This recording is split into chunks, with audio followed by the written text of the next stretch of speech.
मित्रों, सादर जय श्री कृष्ण। हमारे YouTube चैनल में आप सभी का बहुत बहुत स्वागत है।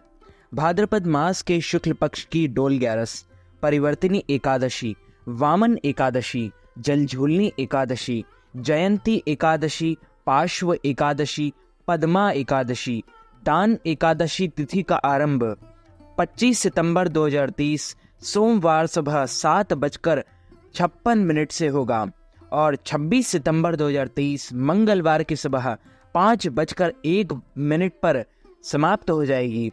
द्वादशी युक्त शुद्ध एकादशी हरिवासर उदया तिथि के अनुसार परिवर्तिनी एकादशी का व्रत 26 सितंबर 2023 मंगलवार के दिन ही रखा जाएगा और एकादशी व्रत का पारना, व्रत खोलने का समय 27 सितंबर 2023 बुधवार के दिन व्रत का पारना सुबह 6:32 से 8:32 तक किया जाएगा। अब हम आपको परिवर्तिनी एकादशी की पौराणिक व्रत कथा सुनाने जा रहे हैं। इस व्रत कथा को आप अंत तक जरूर सुनिएगा और अधिक से अधिक लोगों को शेयर भी कीजिएगा।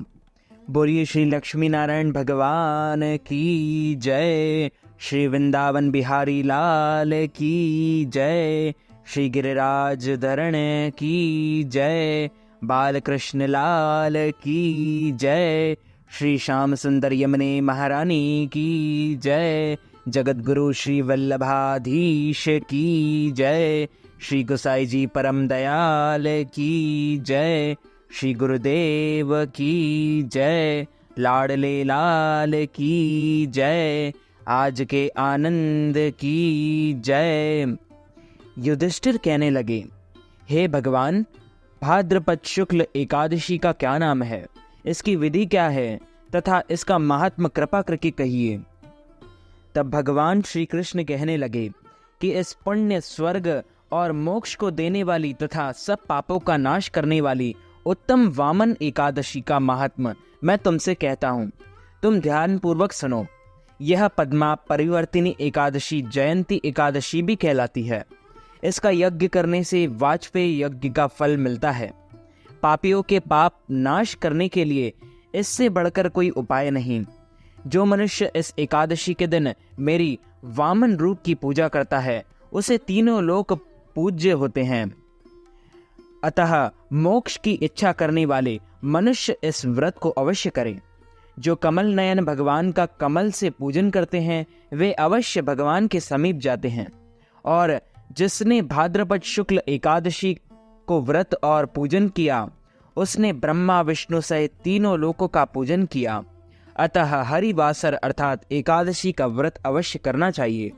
इस दिन भगवान करवट लेते हैं, इसलिए इसको परिवर्तिनी एकादशी भी कहते हैं। भगवान के वचन सुनकर युधिष्ठिर बोले कि भगवान, मुझे अति संदेह हो रहा है कि आप किस प्रकार सोते और करवट लेते हैं तथा किस तरह राजा बलि को बांधा और वामन रूप रखकर क्या क्या लीलाएं की। चतुर्मास के व्रत की क्या विधि है तथा आपके श्याम शयन करने पर मनुष्य क्या कर्तव्य है, सो आप मुझसे विस्तार से कहिए। श्री कृष्ण कहने लगे कि हे राजन, अब आप सब पापों को नष्ट करने वाली कथा का श्रवण करें। त्रेता युग में बलि नामक एक दैत्य था। वह मेरा परम भक्त था। विविध प्रकार के वेद सूक्तों से मेरा पूजन किया करता था और नित्य ही ब्राह्मणों का पूजन तथा यज्ञ का आयोजन किया करता था। लेकिन इंद्र से द्वेष के कारण उसने इंद्रलोक तथा सभी देवताओं को जीत लिया। इस कारण सभी देवता एकत्र होकर सोच विचार कर भगवान के पास गए। बृहस्पति सहित इंद्रादिक देवता प्रभु के निकट जाकर और नतमस्तक होकर वेद मंत्रों द्वारा भगवान का पूजन और स्तुति करने लगे। अतः मैंने वामन रूप धारण करके 5वां अवतार लिया और फिर अत्यंत तेजस्वी रूप से राजा बलि को जीत लिया। इतनी वार्ता सुनकर राजा युधिष्ठिर बोले कि हे जनार्दन, आपने वामन रूप धारण करके उस महाबली दैत्य को किस प्रकार जीता। श्री कृष्ण कहने लगे, मैंने वामन रूपधारी ब्रह्मचारी बलि से 3 पग भूमि की याचना करते हुए कहा, ये मुझको 3 लोक के समान है और हे राजन, यह तुमको अवश्य ही देनी होगी। राजा बलि ने इसे तुच्छ याचना समझकर 3 पग भूमि का संकल्प मुझको दे दिया और मैंने अपने त्रिविक्रम रूप को बढ़ाकर यहाँ तक कि भूलोक में पद, भूलोक में जांग, स्वर्गलोक में कमर, महालोक में पेट, जनलोक में हृदय, यमलोक में कंठ की स्थापना कर सत्यलोक में मुख, उसके ऊपर मस्तक स्थापित किया। सूर्य, चंद्रमा आदि सब ग्रहगण, योग, नक्षत्र, इंद्रादिक देवता और शेष आदि सब नागगणों ने विविध प्रकार से वेद सूक्तों से प्रार्थना की।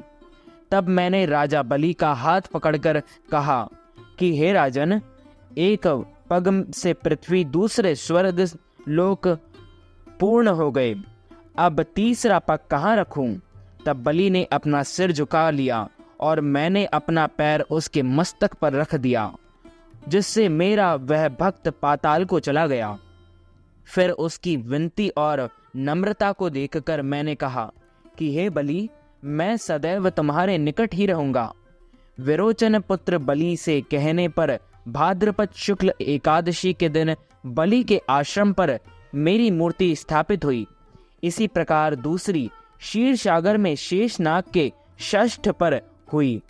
हे राजन, इस एकादशी को भगवान शयन करते हुए करवट लेते हैं, इसलिए तीनों लोकों के स्वामी भगवान विष्णु का उस दिन पूजा करना चाहिए।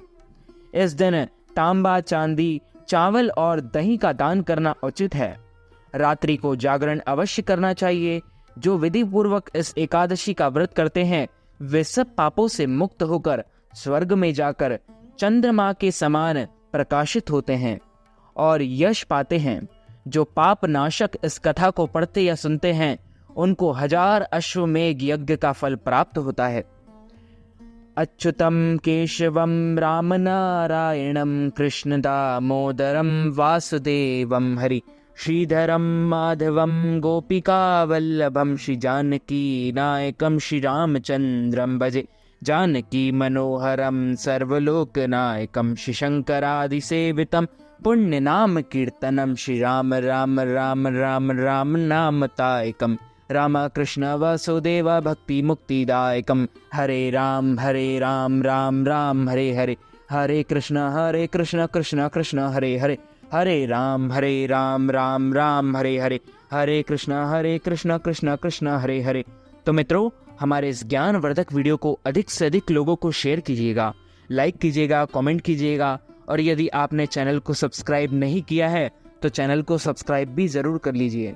ऐसे ही नई नई वीडियो देखने के लिए आप सभी को सादर जय श्री कृष्ण, सादर धन्यवाद।